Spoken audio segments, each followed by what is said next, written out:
Bonjour, j'espère que vous allez bien aujourd'hui. Aujourd'hui, nous allons parler des paradigmes. Les paradigmes sont des schémas de pensée.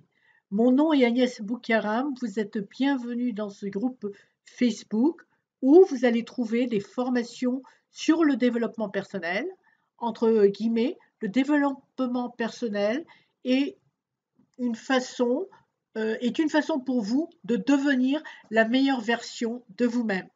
Alors, vous allez trouver des formations en développement personnel, des formations sur l'affiliation ou bien comment gagner de l'argent en ligne. Alors, aujourd'hui, nous allons parler des paradigmes. Les paradigmes, ce sont des schémas de pensée. Je vais vous donner quelques exemples.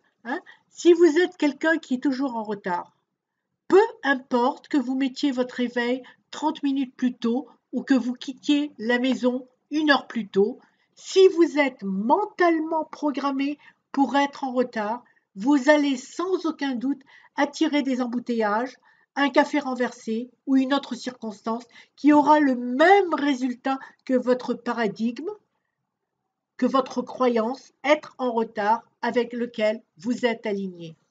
Si vous êtes quelqu'un qui n'obtient jamais ce que vous voulez et ce que vous méritez, peu importe que vous vous surpassiez, que vous travaillez plus ou que vous soyez génial au travail, si vous êtes mentalement programmé pour ressentir que vous n'êtes pas assez bien, que vous ne le méritez pas, vous allez sans aucun doute attirer un collègue qui recevra tout le mérite, vous faire doubler pour une promotion ou ne pas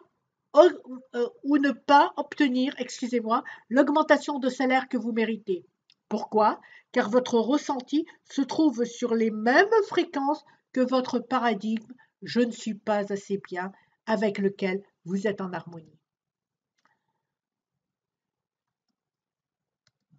Si vous êtes quelqu'un qui est toujours à court d'argent, excusez-moi s'il y a des fautes d'orthographe, d'accord? Et prévenez-moi, je corrigerai. Peu importe combien, alors si vous êtes quelqu'un qui est toujours à court d'argent, peu importe combien vous visualisez le nombre d'emplois peu importe le nombre d'emplois que vous avez ou le nombre d'heures que vous faites. Si vous êtes mentalement programmé par la peur du manque, vous allez sans aucun doute attirer une facture supplémentaire à payer, une réparation de voiture imprévue ou une contravention qui vous donnera le même résultat que votre paradigme, pas assez d'argent, avec lequel vous êtes aligné. Un paradigme est un programme mental qui a un contrôle presque exclusif sur votre comportement habituel. Et presque tout votre comportement est habituel, n'est-ce pas? Les paradigmes sont une multitude d'habitudes. Ce sont des habitudes transmises de génération en génération. Les paradigmes contrôlent la façon dont vous percevez le monde et les opportunités. Les paradigmes contrôlent la façon dont vous percevez les défis. Les paradigmes opèrent exactement de la même manière que le pilote automatique d'un avion. Ou bien le thermostat de votre chauffage, ça opère de la même manière. Les paradigmes sont cette partie de votre esprit qui détermine la façon dont vous vous comportez.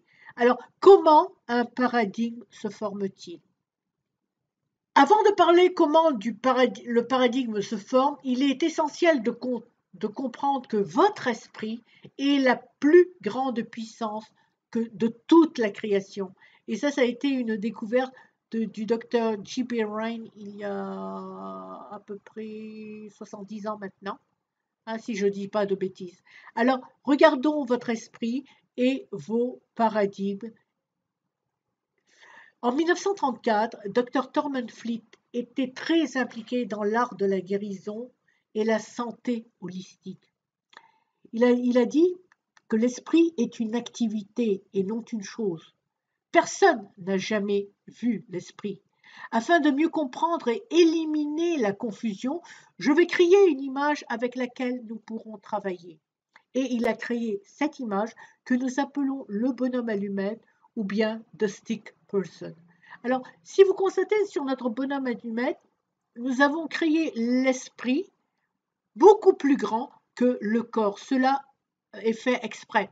Parce que jusqu'à présent, toute notre attention était dirigée vers notre corps, alors que notre esprit permet à excusez-moi, alors que notre esprit est le plus important. Et grâce à notre esprit, nous manifestons tout à travers notre corps. Maintenant, si je divise l'esprit en deux parties, je vais avoir l'esprit conscient et l'esprit subconscient, puis notre corps. D'accord? Maintenant, et ça, c'est l'idée la plus géniale que j'ai apprise grâce à mon mentor Bob Proctor. Maintenant, votre esprit conscient peut créer, il peut choisir ou il peut accepter ou rejeter n'importe quelle idée.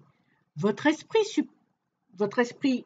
conscient, est toujours votre esprit pensant.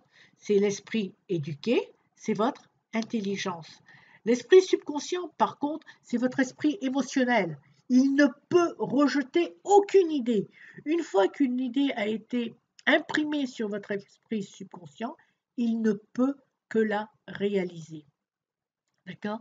Votre esprit subconscient ne peut pas faire la différence entre ce qui est réel et ce qui est imaginé.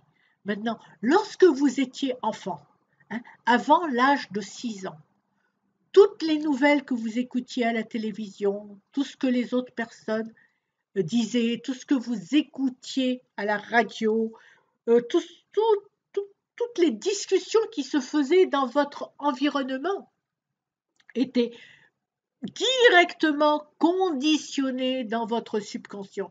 Vous voyez, parce qu'avant l'âge de 6-7 ans, l'esprit conscient n'existe pas. Vous n'êtes pas capable de raisonner par vous-même.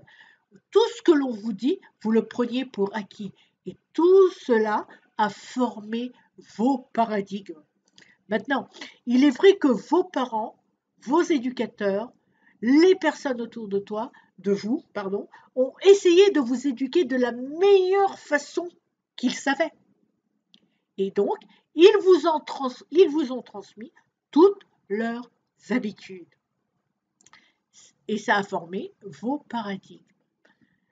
Voyez-vous, l'école nous a donné de précieuses connaissances.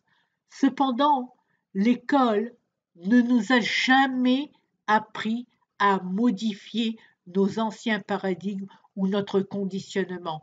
Donc souvent, nous ne faisons pas ce que nous avons appris à faire. Nous avons des connaissances supérieures. Au niveau intellectuel, nous connaissons tout. Mais nos résultats sont médiocres. Nous n'avons pas les résultats qui vont avec les connaissances que nous avons. Et cela va causer de la confusion et de la frustration. Donc, vos paradigmes, toutes ces croyances que vous avez, vont mener à vos résultats que vous avez actuellement. Donc, si je veux changer mes résultats, je dois créer un nouveau paradigme, je dois modifier mon paradigme. Mais Dr Fuller dit à ce sujet, ne jamais changer les choses en combattant la réalité existante. Pour changer quelque chose, il faut construire un nouveau modèle qui rend l'ancien modèle, le modèle existant, caduque. Voilà. Donc, nous avons notre bonhomme allumette avec, dans l'esprit conscient, toutes les connaissances que nous avons pu récolter, que nous avons eues, toutes les lectures que nous avons eues. Et ces connaissances ont formé les paradigmes que nous avons actuellement, quels que soient vos résultats. Ce peut être des résultats au niveau sentimental, ce peut être des résultats au niveau de votre travail, ce peut être des résultats, je veux dire, dans tous les domaines de votre vie. Maintenant, si vous souhaitez changer ces résultats, il va falloir avoir un nouveau paradigme. Il va falloir changer vos croyances. Parce que si les mêmes paradigmes nous contrôlent toujours, rien ne va changer. Alors, comment est-ce que je fais pour changer mes paradigmes? La seule façon de modifier vos paradigmes, c'est à travers un programme de coaching adapté à vos besoins. Alors, je vous suggère de réserver votre session de découverte et de stratégie gratuite. Vous avez l'adresse ici et je la mettrai également dans la description. Et je vous retrouve dans notre session de coaching. Commentez, posez vos questions sous cette vidéo. Je serai ravie de répondre. À très bientôt.